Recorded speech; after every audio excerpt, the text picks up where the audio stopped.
Hi booktube, Aaron here. Hope you're doing okay.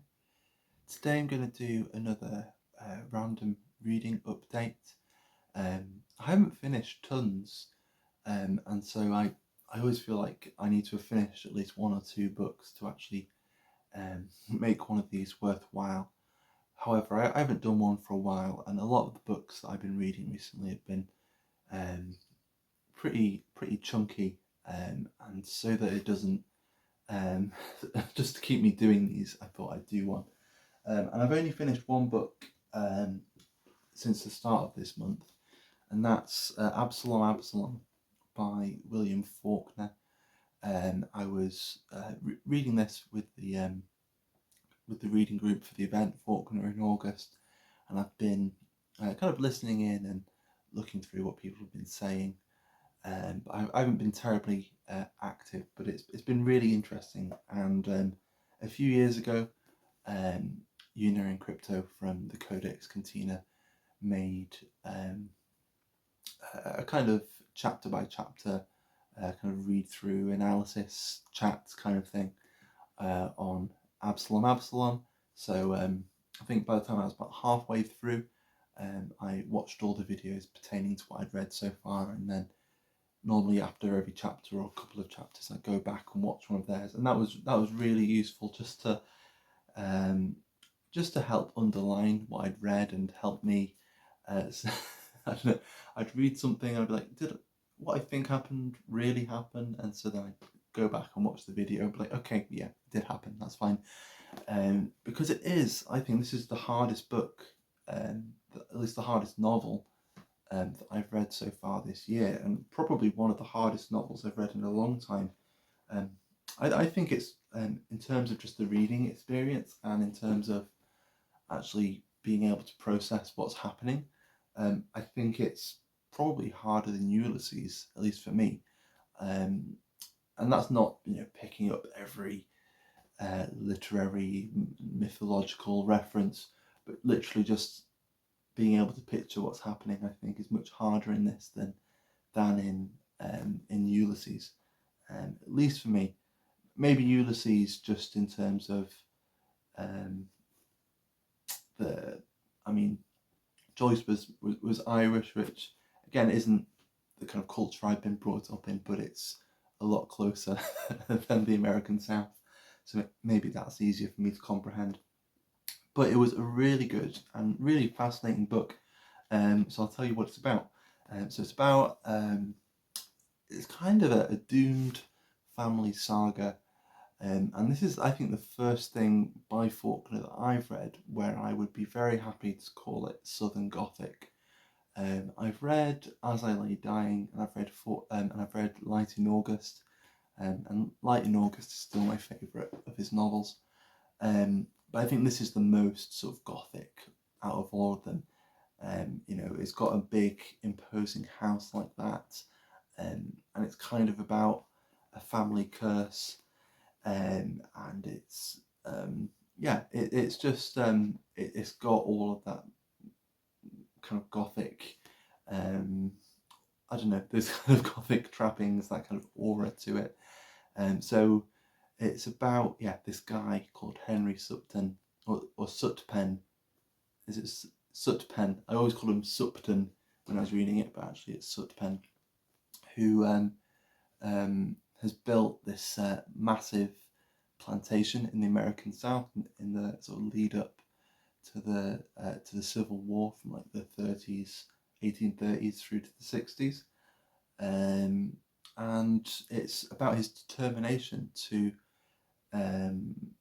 to be the biggest of the big cats, to have the biggest house, the most productive plantation, to not have anyone telling him what to do, to live life on his own terms, to have his own family, to be a kind of patriarch in a kind of very Old Testament kind of way. And then you see that almost almost as if the universe is working against him, that plan is just not going to happen. And the kind of curse that I was talking about, the thing that gets in the way of that plan, often has, with it being in the American South, racial connotations, and it is really good and really fascinating. But for me, it's better when you've just read a chapter and then you're sort of mulling it over and connecting all of the pieces. So not an easy read. It's fascinating in the way it's told.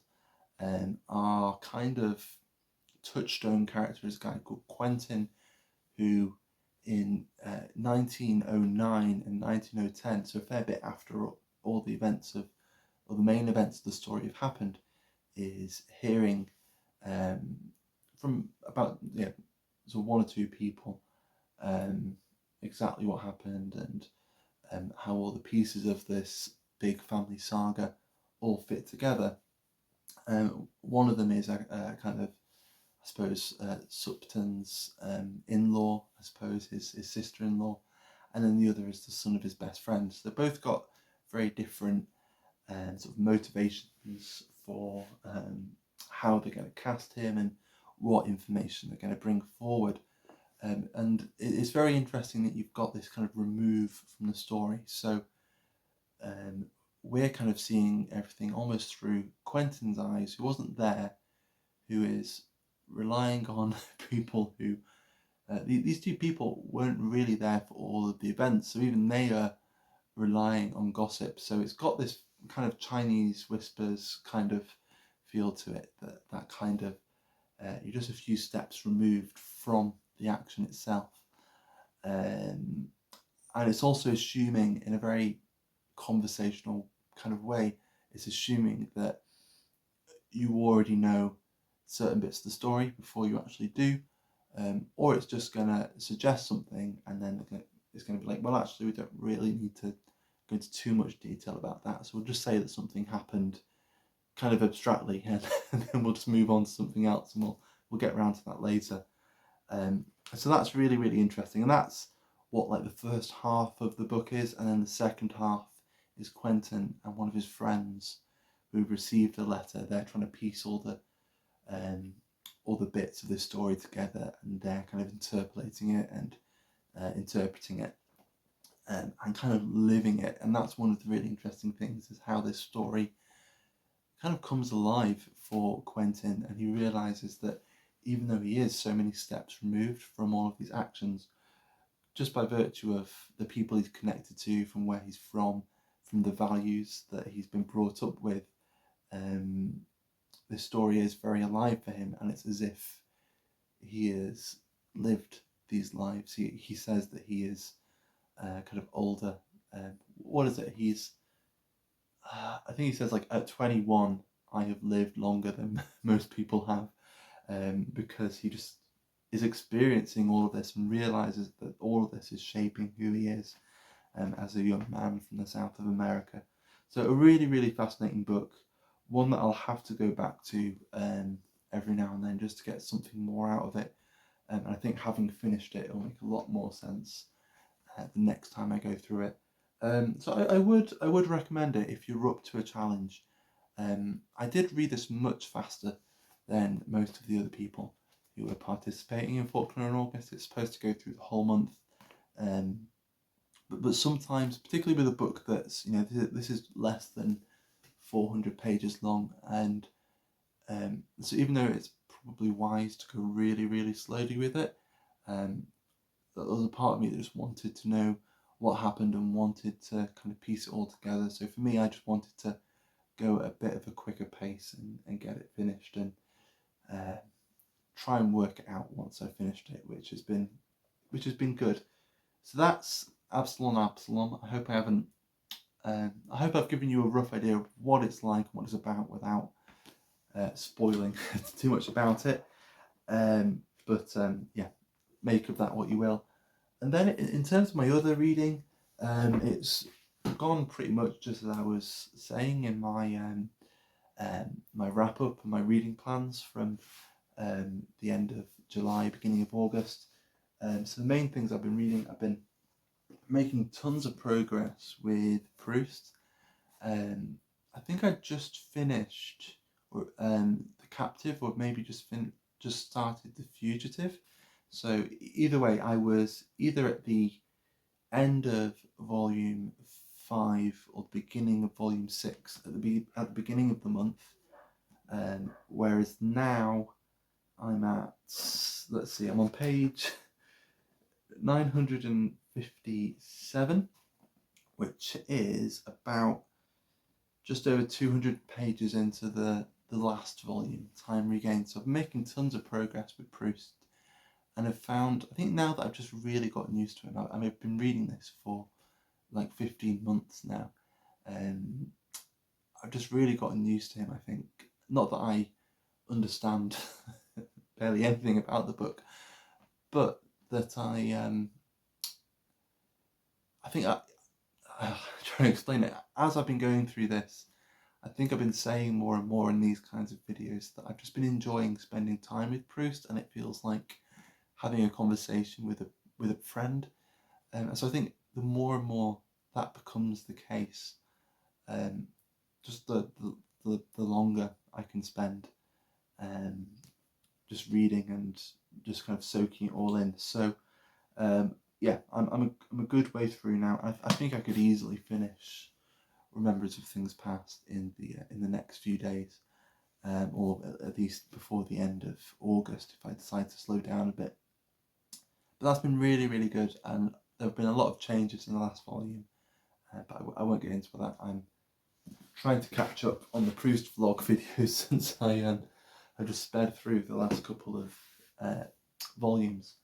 I've also been reading Richard Zenith's Pessoa, An Experimental Life, which is downstairs, and I didn't bring it, but that's been really good. I won't talk about too much about that, but if I finish it, I'll let you know how it goes. And then, pretty slow going, but really interesting, has been this anthology of apocalyptic poetry. So Apocalypse, edited by James Keery. And I'll try and read a poem from here for Poetry Thursday. It's been really interesting. Tons and tons of really good female poets who, were, I think a lot of the other male poets in here, at least a few of them, probably would have overlooked. But just some really great poems by poets that I hadn't really heard of before. Some of them are a little bit too dramatic and over the top, and some of them I think are in here just because they're explaining that, or they're kind of painting a picture of that interwar anxiety that was going around and ramping up by the late 20s, early 30s, and then experiences of war as well. And that's the main reason why they're in there, that they're painting a picture of sort of actual kind of apocalypses that have actually sort of happened in the 20th century. But the way they write isn't quite as, it's not filled with all of the thunder and that kind of elemental feeling that you get in some of the apocalyptic and neo-romantic writers. I really loved reading some of the Vernon Watkins poems in here. They were actually really good. There's one poem in there by him that right at the beginning I thought there were just one or two really, really cheesy lines, but then by the end I was absolutely blown away. So yeah, and who else has stood out for me? Let's see. I'll just go to the table of contents and see. Yeah, so Vernon Watkins has got a few stars here. Sylvia Dobson, she's really good. I really like Sylvia Dobson. If anyone's heard of her, there are some poems by Norman McCaig who I really quite like. G.F. Hendry, there were some good poems there by him. And yeah, they're some of the ones that I've really enjoyed. So I'm sure very few of you have actually heard of any of those.